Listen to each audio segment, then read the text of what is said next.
Okay, we're good. Hi, everyone. Thanks for coming. Welcome to Pikesville on behalf of Scott Goldstein, for sure. Thanks for coming to the EMS Academy Series. My name is Sean Barinholtz. On behalf of myself and Dr. Jeff Sagal, we work in Andy Pollack's office, in the medical director's office. We're super excited to host this and share this dedication to lifelong learning, right, that we all have. So tonight we're super excited. Babar Shafiq. Dr. Shafiq is going to talk about management of long bone fractures. He's an orthopedic surgeon who specializes in orthopedic traumatology, assistant professor of orthopedic surgery at Johns Hopkins University School of Medicine and Johns Hopkins Hospital. Dr. Shafiq cares for patients with challenging acute injuries and a wide variety of chronic problems secondary to trauma. Dr. Shafiq is very active in teaching and research. This is the second talk that he's been generous enough to give on behalf of this EMS lecture series, so we're super thankful for that.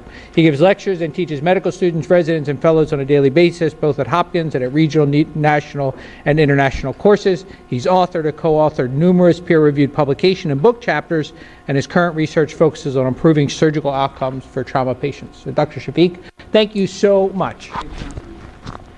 Thanks a lot. Thanks for having me. I'm happy to be back. Sure, yeah, that'd be great. All right, so is it picking me up properly? All right, great. So have you guys gotten any previous talks on femurs and tibias? Anybody sort of pay attention to what we think about a little bit when you guys drop the patient off? That's what this talk is about. All right, so see if this thing will work. All right, great. All right, so this is what we're going to talk about. Femur and tibia fractures, epidemiology, associated injuries. What is the big deal with open fractures? When you see them, you probably have an idea, but we'll talk in a little bit more detail about it. Treatment principles and methods, and then a little bit about initial stabilization, then surgical options, what happens when you drop them off. This is probably a 45-minute talk. Is that too long? Sean, sort of, yeah? Okay.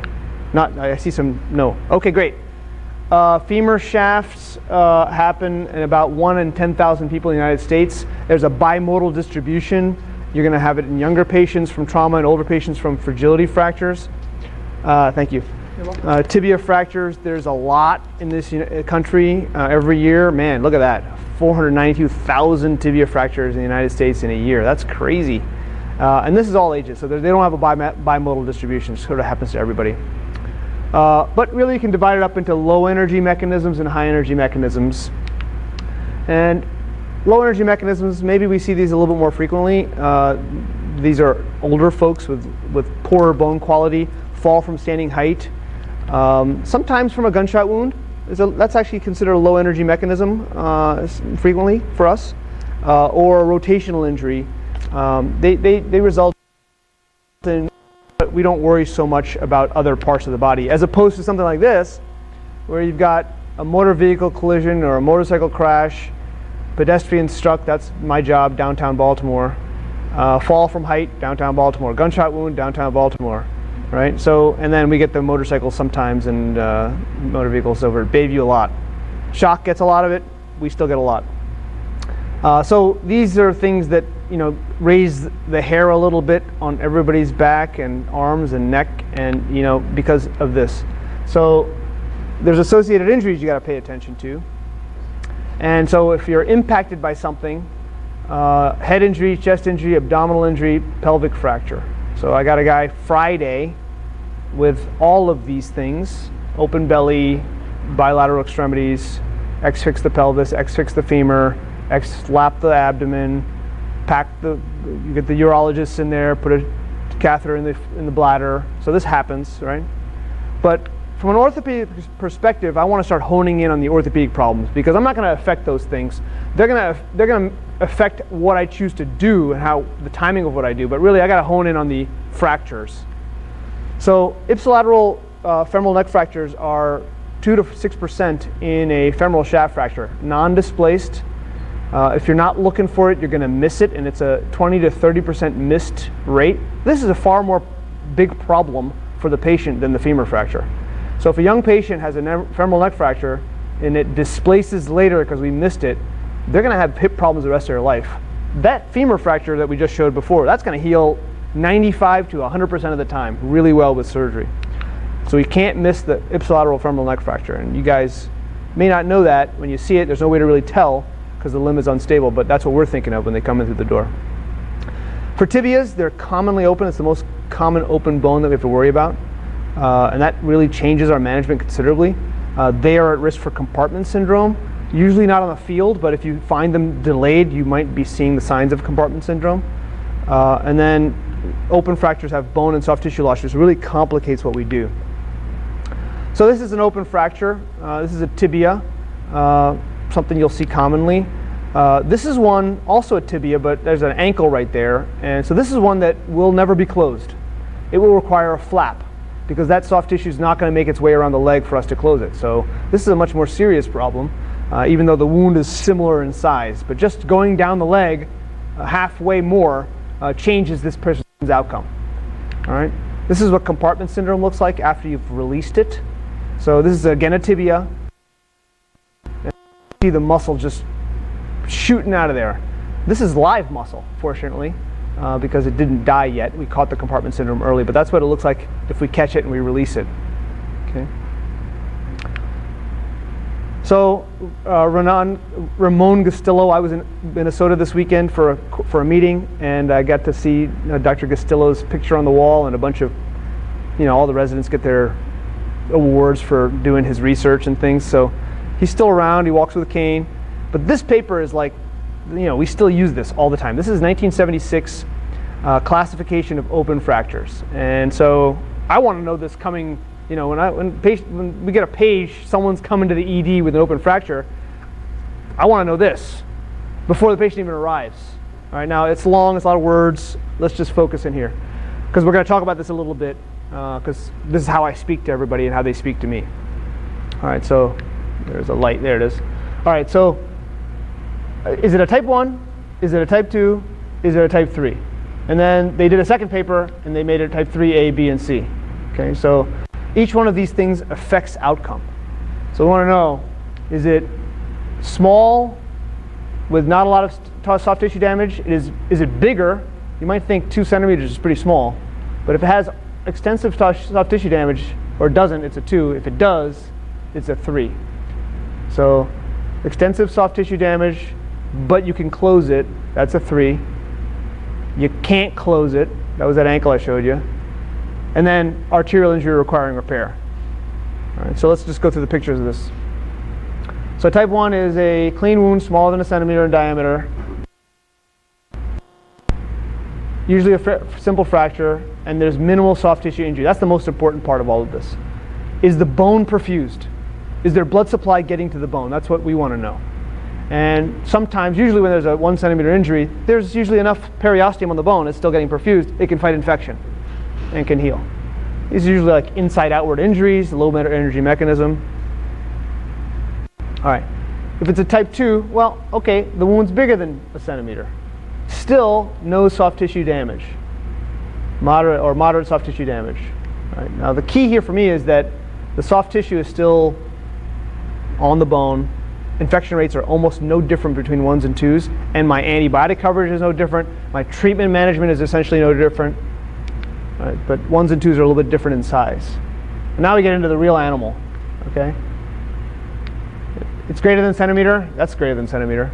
It can be a whole lot greater than centimeter, but according to the classification, if it's extensive soft tissue injury and the periosteum is not perfusing the ends of the bone. So in here, even though this is a big wound, they've got extensive soft tissue injury, and you can see bone that's stripped. There's no blood supply to that bone.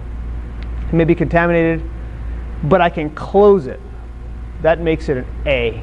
All right? That makes infection rate higher than 1s and 2s, lower than B's and C's, but it's a 3A. So I'm giving more antibiotics, maybe 2 surgeries for washing out a couple of times, and then planning coverage. All right? But the real animals are these guys. That wound doesn't look that bad, but all of this is going to die. It's all going to die. And this is extensive soft tissue. It's degloved probably halfway up the leg with this abrasion that's here. The periosteum is stripped, the bone is exposed, and now I can't close it. So this makes it a B, and it changes things a lot. Because of the contamination? No, so so if you think about degloving injuries, when the skin, so if you take your skin right now and you try to move it, it stops, right? So it's tethered to muscle by fascia, and perforating blood vessels are coming through the muscle. They're piercing the fascia. They're making their way up through the fat to the skin, perfusing the skin. When a layer of tissue degloves, it tears all of the perforating blood vessels coming out through the muscle and coming out through the fascia. So now that skin no longer has any blood supply. It only has a little bit of blood supply coming through the skin, but all patches of skin require individual perforators to keep them alive. And so when it degloves, a large area gets devitalized, and then so that's all going to die. There's no way to recover it to prevent it from dying. No, you can't. You won't be able to save that skin. I'll cut away that night or that next morning. I'll cut away what looks dead, and then we'll let it declare itself. So we'll put a vac on it or some other dressing, and then take days, and you'll see where is it going to die to, based upon how much perfusion it has remaining. What's a vac dressing? So vacuum-assisted closure. Who's seen it? Okay, everyone's seen it. Okay, great. So I love the vac. Okay, so I went to KCI's headquarters and I said, teach me about the vac. Okay, because we learn things in work and people think they know things, but I want to hear from the designer. So there's a bunch of different foams with different size cell structure, and it's the cell structure that results in granulation tissue and sponge itself. So the beauty of it is that it creates a negative pressure vacuum. That negative pressure causes a growth of granulation vascular buds to cover the tissue, and then it cleans away all the byproducts of the healing process. So if you have exudates that are coming out of the wound, they get sucked away, and the negative pressure causes you to 3 C's. Okay, really this is a tibia and femur talk, but it's the best picture I could find. This is, I think, January I did this one. A C, by definition, is vascular injury requiring repair. Okay, so vascular injury requiring a vein graft so that this thing can live. All right, so once you have an open fracture, and I'll show you this fracture. Oh, there it is. There's this fracture. You have an open fracture of the humerus requiring vascular repair. The literature really is about tibia fractures.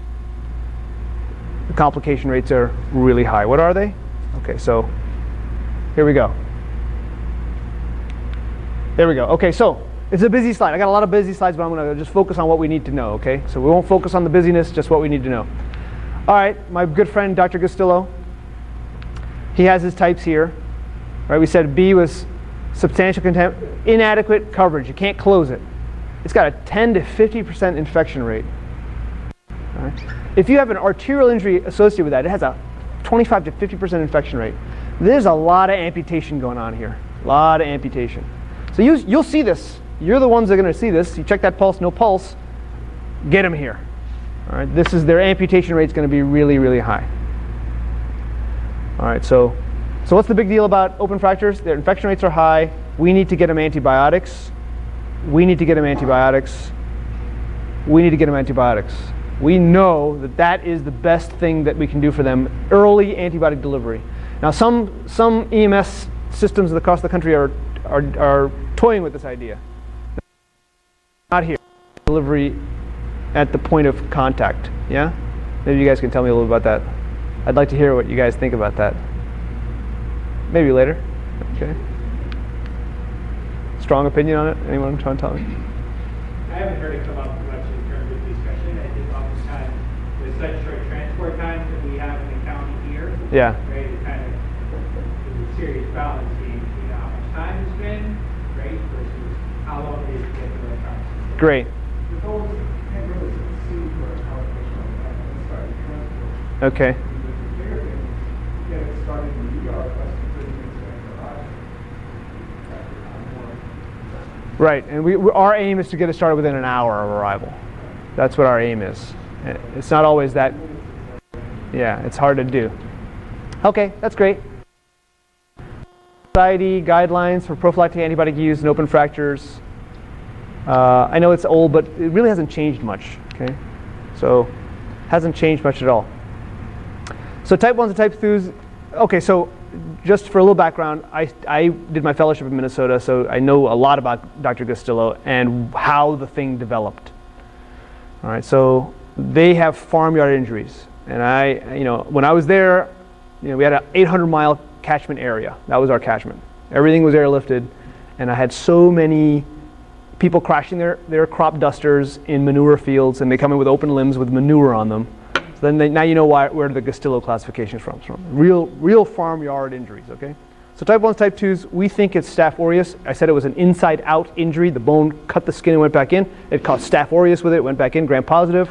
First generation cephalosporin still kills gram-positives. That's adequate. Still adequate, 40, 50 years later, okay? Type 3, in Minnesota, those type 3s tend to have gram-negative contamination. So they started adding aminoglycosides. All right, and this is a controversial topic that I'm not covering here.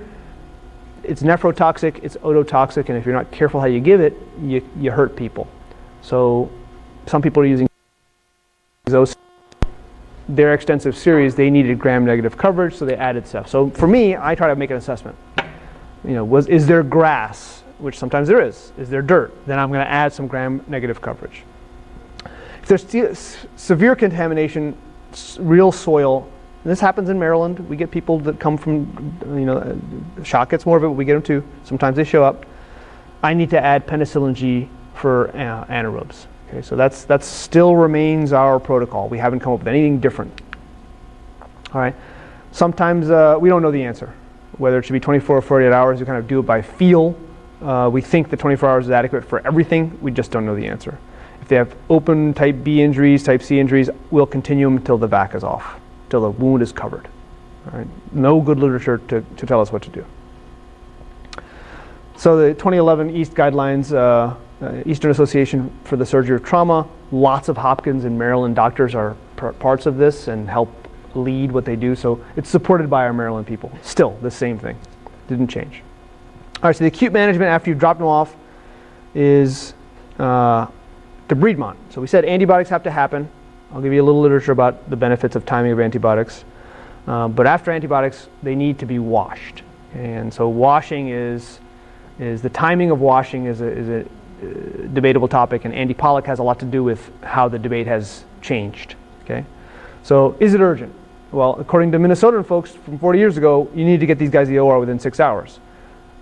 They basically took an arbitrary 6-hour time period, and people who had surgery before 6 hours had less infection than people who had surgery after 6 hours. For 40 years, we've been waking up all night long, getting people into the OR for 6 hours. All right, that's what we've been doing, making emergencies. But it was never really studied very well. So we don't really follow that anymore. We don't follow the 6-hour rule anymore. We individualize people, right? Because the LEAP study data and the subsequent study data that Andy Pollack talks a lot about shows that the infection rates aren't really much higher if you wait a little bit. All right, so what's the right amount to wait? We don't really know the answer, but if they come in and my partner's on call, who is a spine surgeon, and he's not very comfortable with managing a comminuted femur fracture, and the patient comes in at 11 p.m., waiting until 7 a.m. when I'm there is probably better for the patient than getting it done at midnight with that guy and the trauma team that may not speak orthopedics that night. And so this is really common. Okay? There are very few places like shock trauma. Very few. Most places don't know much outside of the regular business hours. People are not well trained. They're cross-covering from GI. So OR availability and resources really is an important thing for the patient's outcome. Okay? We already talked about the 6-hour rule. What we do know, though, is that immediate antibiotic delivery helps. All right, so if in places where they have a long transport, maybe they should do it on the ambulance. Places with a short transport, maybe not. Who should do it on the ambulance? Sorry? EMT? Well, there are programs or trauma systems that are exploring that. They do it in the military, so we can do it here if we train people. And so we just need to know what allergies there are and the proper dosing. And it's pretty safe. You know, we know that how good the first washout debridement is, that matters. And we know that how quickly you can get it covered matters. Okay, so those things can reduce it.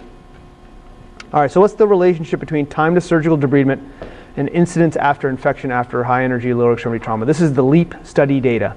Lower extremity assessment project, I think that was called, what it was called. Sean, I'm sure you know it. I don't know how many people have looked at LEAP data. Okay, well, the LEAP study is where all of this comes from, and it's a multi-center study that was looking at high-grade type B, C, and bad A tibia fractures, ankle, pilon, foot, lower extremity, the stuff that gets infected badly and gets amputated. So busy slide, but let's just focus here. Time from injury to surgery and risk of infection. Okay. Oh, sorry. Just stick to that slide there. Time from injury to surgery. So Gastillo, less than 6 hours. Next morning. Percentage with infection didn't change. Okay. Percentage with major infection, yeah, a little higher, but not statistically significant. So on the largest quantity of data we have on these injuries, it probably is better to wait for the right guy in the morning than the wrong team at nighttime. Okay, here, this is you guys. Time from injury to admission. All right, so you scooped them up. How long does it take you to get there? Now, you know, I know they're not your times, but it does happen, right? It's not here in Baltimore. But greater than 2 hours, you went from a 20% to a 55% infection rate. Major infection, you went from 11 to a 30% major infection rate. So this is all infections, this is major infection. So greater than 2 hours mattered in this big study. All right. Okay. Now this is the next one. Patients transferred. So, you know, I get them from Howard County a lot. I get them from Eastern Shore, and I get them from Northern Maryland. Those are the hospitals that have a relationship with Hopkins that, you know, come in, open tibia fracture. They chorus me, and I say, yeah, send them down. And then Hopkins says, we have no beds. Or Maryland says, we have no beds. You know, this has happened so many times to me where I get a call, it's now 12, 14 hours from open fracture, and I'm like, yeah, I'll take care of the patient. Why didn't you call me earlier? Well, we called shock trauma, and we were waiting for a bed. And 10 hours later, we decided that we weren't going to wait any longer. We're going to call somebody else. This is all the time happening, okay? So that's a problem, and we have not solved that problem in Maryland. Okay, and it's only getting worse as territories battles are happening and people want to use their hospitals and make money. Right? So that's you know, we need to get the big guys for that. All right. So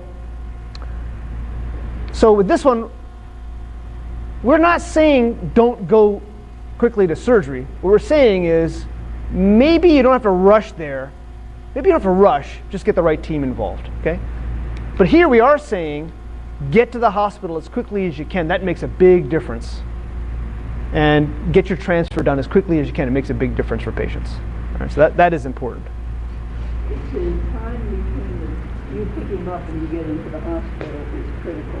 But once you're at the hospital, you could sit there for 10 hours and have nothing done to him. Because I got antibiotics.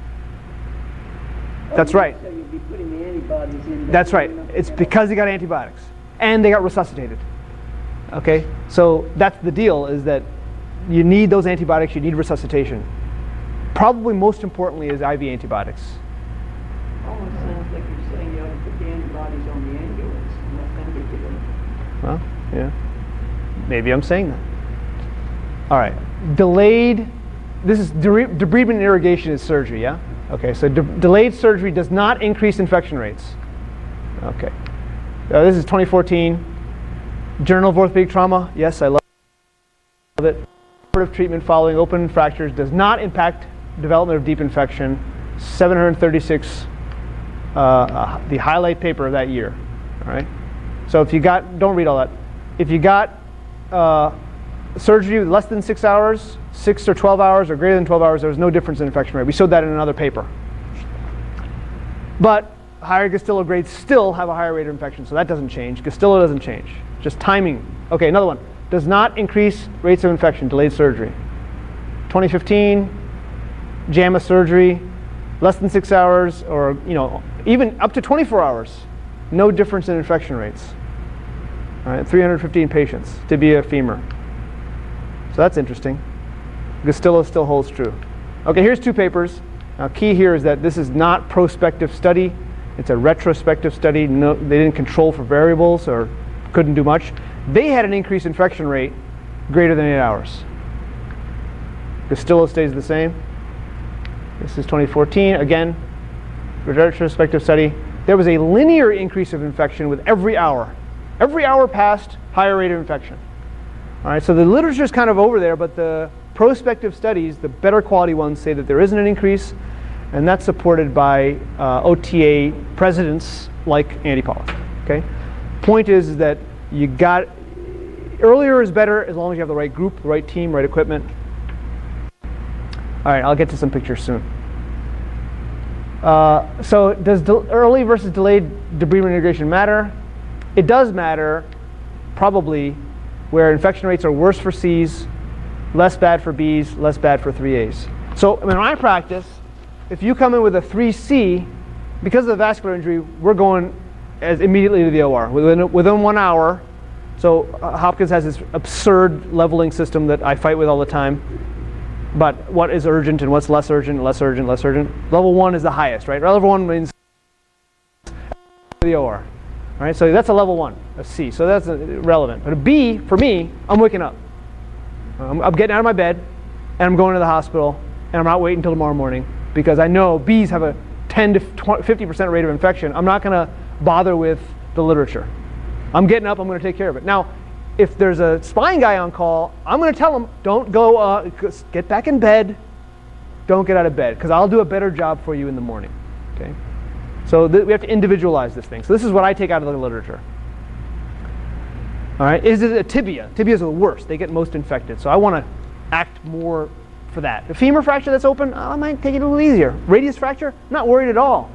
Great blood supply. I don't have to rush into the OR. All right. All right, so no delay in antibiotic delivery. We don't want to delay. Earlier is better. So we're going to perform that surgery when the patient's stable and the appropriate team is available. Okay. We're going to move on to like the next kind of idea, out of infection now. All right, we're passing from infection and talking about timing of surgery. All right, long bone fractures often come with polytrauma. So this is not open fracture surgery. This is what are the other things I got to worry about in these patients you're bringing to me with other injuries. The optimal timing of femur fracture stabilization in polytrauma. Okay, that's what we're talking about here. A lot of studies. Early stabilization of femur fractures of infection, death, and blood clots. All right, so have you ever heard the term damage control? Right, so there's damage control came out of the belly. Now there's damage control orthopedics, and this term is 30 years old now. So we break it up into early total care. You come in, you're broken with a lot of parts broken, head injury, chest injury. Fix everything tonight and tomorrow morning versus fix everything and slowly fix it over the next week. That's damage control orthopedics. Friday I practiced damage control. I fix the pelvis, fix the back of the pelvis, X the femur. He getting back today, got his belly opened, etc. We're slowly gonna fix the femur today. I'll redo the pelvis finish the pelvis on Wednesday. I'll close the belly on Friday. That's damage control. So people were dying. They'd come in, they'd have polytrauma. They were dying and they'd say, look, they're too sick for us to operate on. We're just gonna wait. That's how it used to be 40 years ago. And then orthopedic surgeons got better at fixing bones and nailing bones. And then they said, okay, they're too sick for us not to operate on them. We need to fix everything right away, stabilize it so they're not getting fat embolus and bleeding everywhere. We're going to fix everything. But that didn't work either. It worked for some, didn't work for a lot of others. So then there was this notion that, well, some people should get early total care and some people should get delayed surgery. Okay, so that's what I'm talking about here. Our most recent literature says that the vast majority of people should have early stabilization. Okay?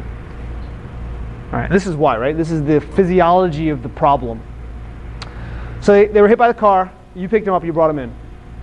All right, the first hit was the head injury or the chest injury or the belly injury. So there's some trauma, right? And there's trauma to either the head and the body. The second hit is this inflammatory response that's occurring. So if they're not getting resuscitated, if they're not getting IV fluids and blood products, this inflammatory process worsens. We want to get them resuscitated as quickly as possible. Right? And I'm butchering this. I'm making it as simple as possible, okay? But the idea there is that they're getting worse rather than getting better because of the inflammatory process. So they're getting hypoxic, acidotic, coagulopathic maybe. We're trying to fix that. This is not a good time for me to come and now do surgery and give them another hit. All right, so I got to put a nail into a femur. I got to drill out the femur to put a rod in. I'm going to send all that marrow fat into the bloodstream, and I'm just going to worsen all of this. All right, so the notion here is that I will worsen the second hit phenomenon and make their inflammatory response a lot worse if I do surgery. So it's hard to know who should and shouldn't get it.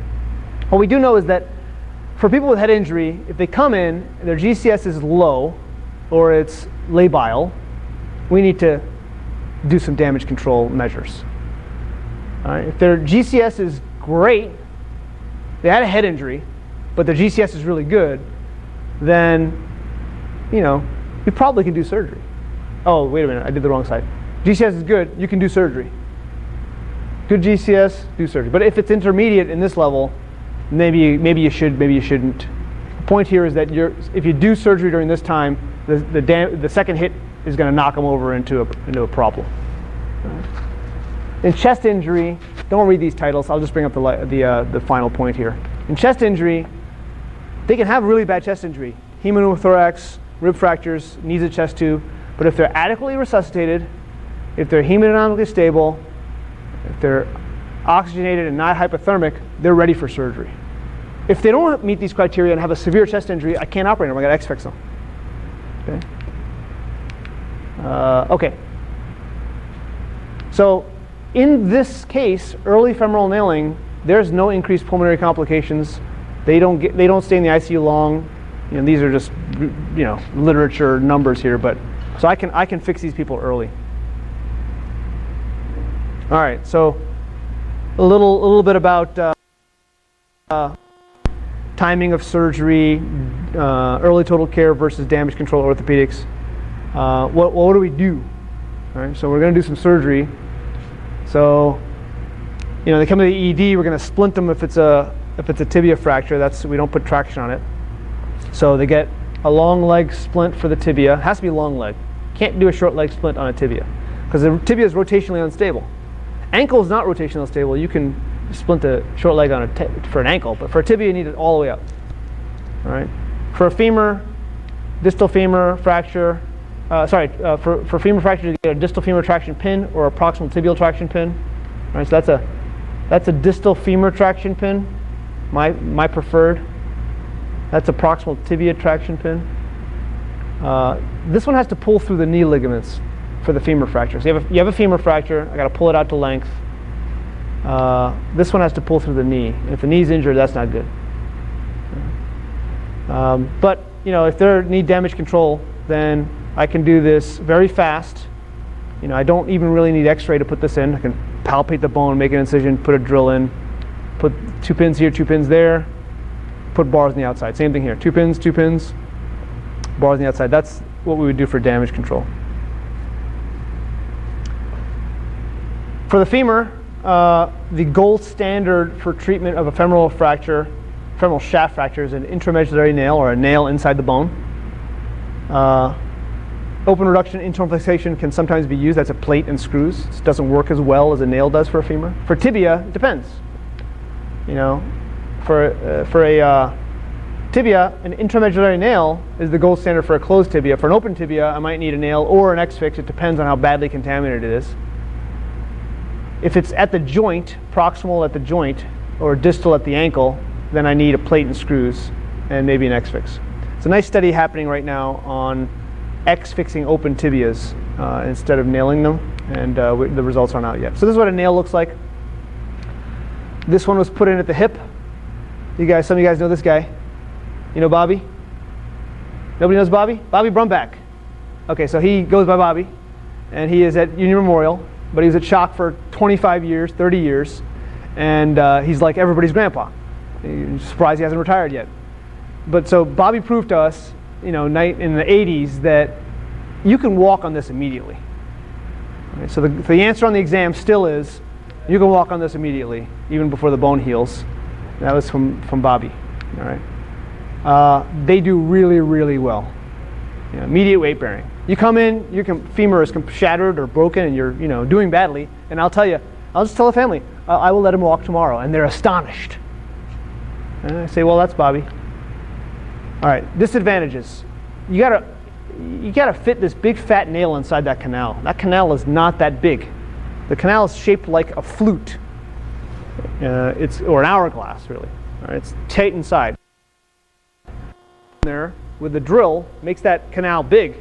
I can put a big fat rod in there, and now they can weight bear. So that's kind of necessary, but it's dangerous. Chest injury, head injury, second hit phenomena. This is put in through the hip, antegrade. This is put in through the knee, retrograde. Okay.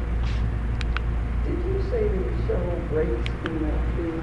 Yeah. So this was a large piece of bone, a butterfly fragment, and then there was other pieces of bone here that over time healed in to look like that. And the rod held them all together. That's right. Yeah. It's a tube. So if you take like that cardboard thing inside of your paper towels in your kitchen, and if you were to put a solid rod in the middle of it, it would stabilize it. But it's not in separate pieces. It's just not. If you cut it into separate pieces, would it still stabilize it? It will, because we put screws at the top, and these screws go through the nail. So they go through bone, through the inside of the nail. See how that screws right through the inside of the nail? So that screw goes through the nail, through the bone, and there's a lot of soft tissue here. So if you pull the leg that way and pull the leg that way, they'll kind of lay where they need to, and the rod will keep it skewered like a shish kebab. It's a great surgery. So where this comes from is pilots were coming back after they had been captured. So they'd been captured in Germany. They fixed their femurs, to keep them alive so they could answer questions with nails. And Dr. Kirshner.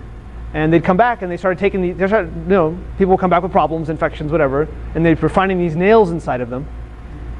All right, great. So we learned something from the enemy. All right, you got to do a temporary X-fix, I think. It's important to do. This is very bad. It doesn't hold very well. It's very unstable. I put one on Friday, and it got changed today, but it did its job. You see how that pin's bending pretty tremendously? The forces across the femur are enormous. X-fix don't do very well. But for temporary, multiply injured patient, the wound is so dirty I don't want to put an implant in it. We know that these pins are going out of the skin, I can convert them to a nail. For the tibia, it has to be done within 2 weeks. If this is on for more than 2 weeks on the tibia, infection rates start to go up because bacteria is making its way into those pins. Tibia has no muscle on it. It's right, skin on bone. Right?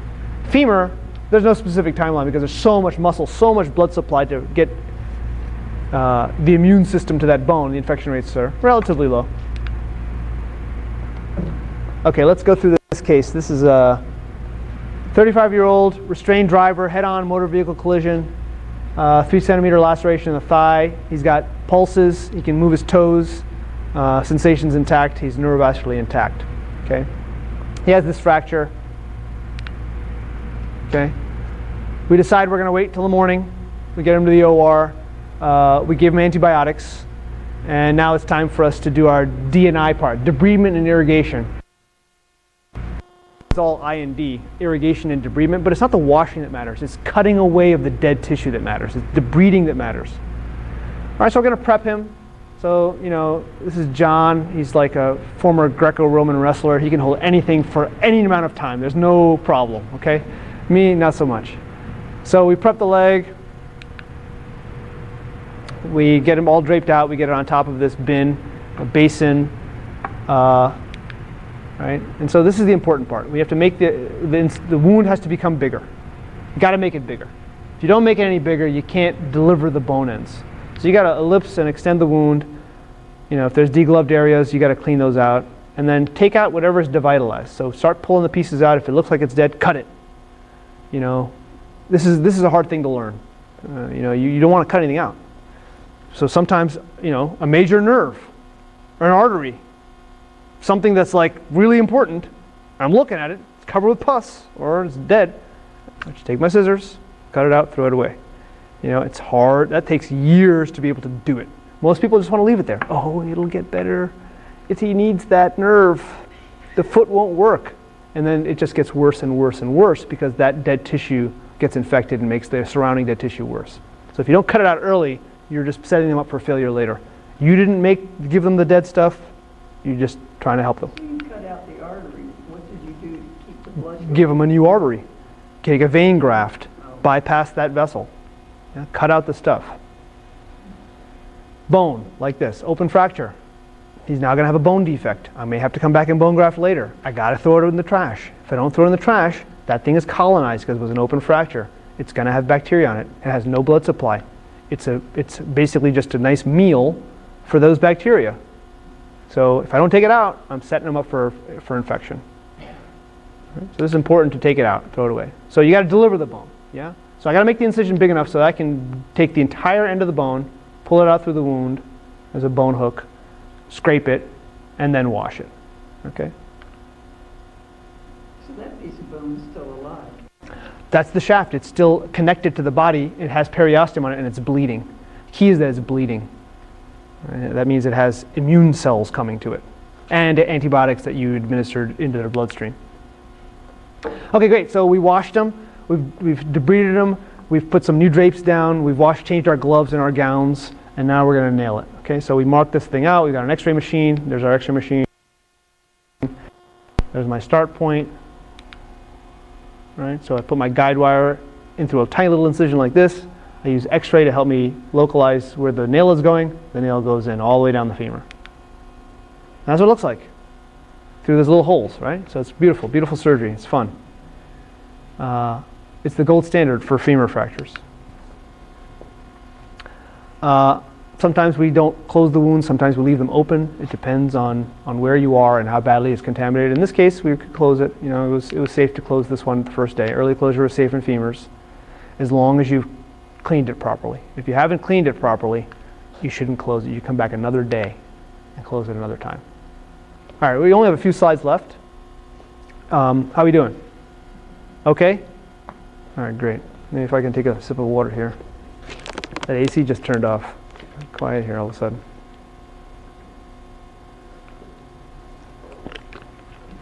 We have a lot of fun in the operating room. I have a lot of fun. All this stuff is great to do. I love doing this stuff. Okay. All right, tibia fractures. We covered low energy earlier, higher energy here. Fracture at the same level. Fractures at opposite levels of the bones. This is very stable. This is very unstable. Needs surgery. Segmental fracture. He had a previous injury. There was still some hardware left over. They didn't take it all out.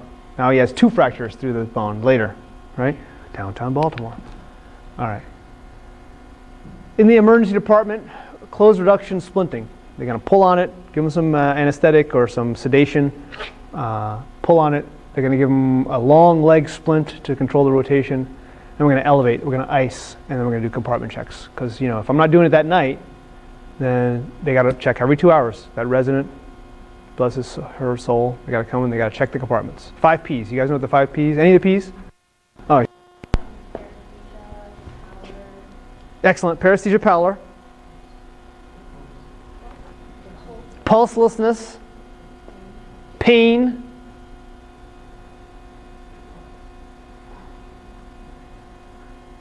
Okay, so I'm going to say it a different way, okay? Because I think you might have any of you diagnosed compartment syndrome in the field? Have you seen it? It's a really difficult decision. You've seen it, great. Really difficult diagnosis to make. It takes years of experience to like see it. All right, pulselessness, legs dead, you missed it. Sorry, Charlie. All right, too late. Pallor, legs dead, sorry, you missed it.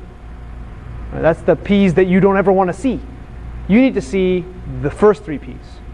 Okay, so pain out of proportion to the injury despite giving medicines, pain medicines. All right, so you gave them their Tylenol, 3, oxycodone, whatever you like to do. You've elevated them, and they're like, you know what? My pain's getting worse, doctor. It's not getting better, it's getting worse. Pain out of proportion despite typical pain medications. All right, something is progressing. Progressive paresthesias. So, I mean, you guys are going to see it. They fall, their leg is over here. Pull it. Doesn't mean they have compartment syndrome, it means they had a stretch to their nerve. But if they didn't have a tingling, and now they've developed it, while their leg is elevated and rested, and it's getting worse, progressive paresthesia, that's the evolution of this problem, yeah? Okay, so we got to check those things. That one we saw with the fractures at the different levels, we know from an older guy named Sarmiento out of Indiana that you can actually let them walk with a functional brace, and it will heal. So if there's minimal soft tissue damage, it's a stable fracture pattern. And interestingly, if the tibia is broken but the fibula is not, that's a bad thing for healing. All right, if the tibia is broken and the fibula is not, the fibula looks like a strut and the tibia begins to angulate and the leg heals twisted. So you'd think that would be a good thing, but non-intact fibula is a good thing for non-op management. Intact fibula is a problem for non-op management. The tibia angles into varus, and we all know in orthopedics that thou shalt not varus. All right, tibia fractures. Surgical options for tibias, intermedullary nail. Most of the time we do that. If it's periarticular, involves the joint, or there's wounds or something, or there's maybe a bullet in the middle of the canal, and I can't put a nail in it, which happens a lot, I may have to plate it. Plating is inferior to nailing. Okay? Or, as that new study is being done now about, this is Elizarov. So Elizarov, these ringed fixators, comes from Russia. You may have heard his name. He was not a surgeon, he's a medical doctor trying to find solutions for bad fractures that people couldn't fix. It was really for deformity. People would come with these crooked bones that were casted, and he decided, you know what, I could put wires through here, I could cut the bone, and then I could put rods on and straighten them back out. Medical doctor, and then everyone in the world's using it. Okay, those are the options for tibia fractures. Closed fractures, you want to do them all early. You want to delay the joint injuries because their skin doesn't heal well if you cut them early. So if you have a plateau fracture or a pilon fracture, you're going to come to my ED, and I'm going to put an X-fix on you. I'm going to say, go home, I'll see you in 10 to 14 days.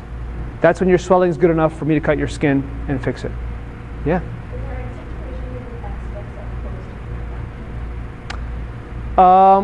Yes. Is there any situation in which you would X-fix a closed femur fracture? Yes, I did it on Friday. He was too unstable with all of his other injuries to tolerate the duration of femoral nailing and the second hit of me reaming his femur. I was ready to do it, and general surgery trauma surgeon said, don't do it. Can you please X-fix it? Get it done fast. And I said, I'll do it. Give me 15 minutes. I'll get the X-fix on. Closed femur fracture.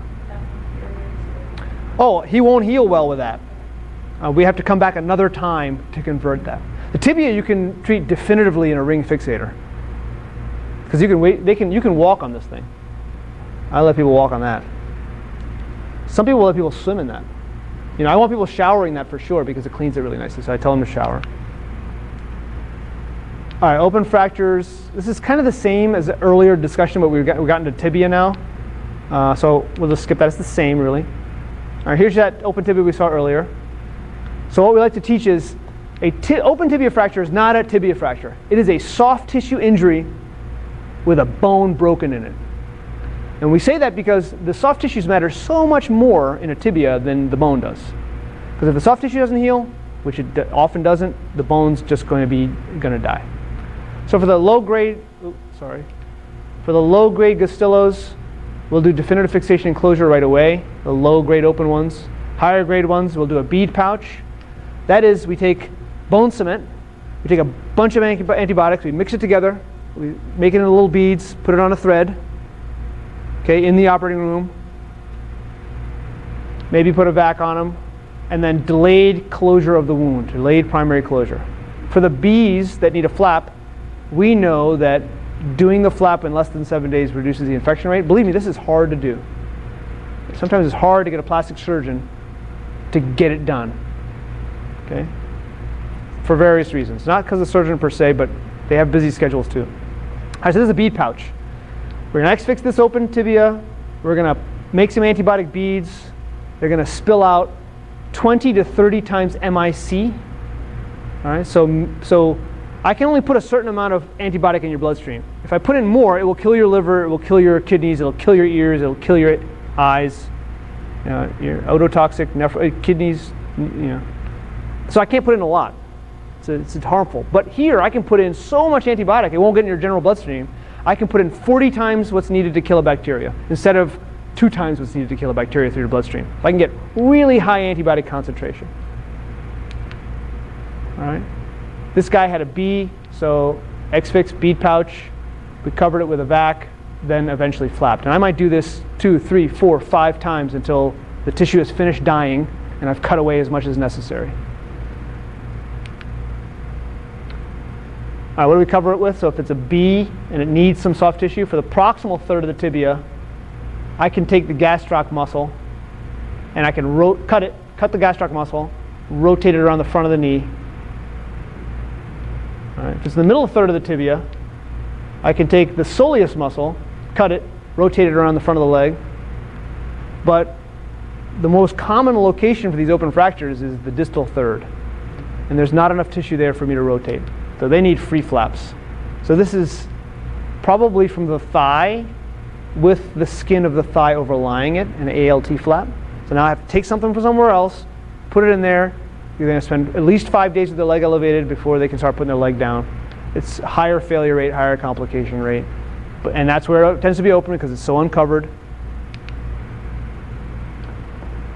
Outcomes of tibia fractures, if it's a closed fracture, they do great. 90% union rate, 4 months they're healed back to their activity, very low infection rate. But if they're open, this is where Gastilla's work came from, was open tibia fractures. Low grade, not so bad. High grade, it goes up substantially. And it really depends on the soft tissues. All right, so we're at the end. We're at the final summary slide. Okay. All right. Long bone fractures are common. High energy injuries have associated head, chest, abdomen, multiple extremity injuries. We have to decide: can we do early total care, or do we have to use damage control principles? There are general guidelines from our societies that I shared with you, but I follow those guidelines. But we have to individualize care. There's a lot we don't know. We don't know far more than we know. Okay. Timing to debridement of open fractures, we really should wait till the patient's stable and that you have the right team available. But getting them to the ED really makes a difference. So getting that IV antibiotics is not changing. That really matters. Nail shaft fractures, nails are good. X-fix joint periarticular injuries next to the joint, and plate periarticular injuries. All right, so the Major Extremity Trauma Research Consortium is a multiple center, many centers are involved. It's housed out of Hopkins. Our new dean of the School of Public Health, she started this. And I thought some of you might know about LEAP just because it really was housed out of shock trauma. It was the public health people running it are Hopkins. The first trauma center to enroll patients with shock. This is before any of us were even at Hopkins. Having full-time orthopedic trauma surgeons at Hopkins is only a new thing. So we've only been there for 9 years. But anyway, the next iteration of LEAP, which has done so much for deciding what to do with these fractures, is called METRIC. And there's study upon study that's coming out. And really the FLOW study was the first one that was published. It was, what should we be washing these open fractures with? Castile soap, antibiotic irrigation, the machine, the pulse lavage. Turns out that just using gravity with a cysto tubing of 6 liters is as good as all the other expensive stuff. So they spent millions of dollars on this study, but the answer was it's going to save us millions of dollars. You can just use gravity irrigation and it's just as good as all that other fancy stuff that companies are trying to sell you. All right, so that was like the first one that came out, and there's a series. I have patients in several of them. Like one of the things we're doing now is you come in with your open fracture, I wash it, I take vancomycin powder and I just lay it onto the bone. Fill the wound with just direct vancomycin powder. Cover it with a dressing. That's called, they like to add names to things, right? This is like, I don't know, it stands for something. So that's called Vanco. It's for vancomycin, that's an easy one. There's a bunch of other studies. So we're going to be getting a lot of recommendations out of METRIC in the coming years. Fix-It is one of the ones I was talking about, X-fixing open tibia fractures. I love X-fixing. Believe me, it costs so much more than nailing, so that's not good in that sense. But when I'm done, so if you remember that X-fix, all there was a couple wires in the bone. Everything else is outside. Just a couple of wires going through the bone. And when we're done, cut, pull the wire out, you're done. There's no more hardware. All right, so here, you got this nail in you for life. These nails have problems. They're hard to get out after a few years. And sometimes they cause pain. Sometimes they can get infected because it's a foreign body. So I personally am, because it's dealing with an X-fix is a problem for 6 months. But anyway, new good things are coming. Thank you.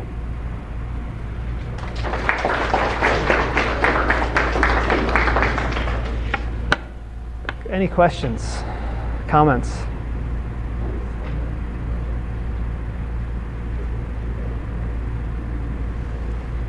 Anything about how you should cover an open fracture in the field? Yeah, that would be great. Well, we're definitely going to do a practical session. Okay. Take a 5-minute break. We're going to come back. We're definitely going to have some stations and run through some practical exercises. And maybe you and I, Bob, can just if you want to brainstorm about, covering open fracture, that's a great topic. Okay. To add to this practice. Great. Yeah, great. So 5 minutes, everybody.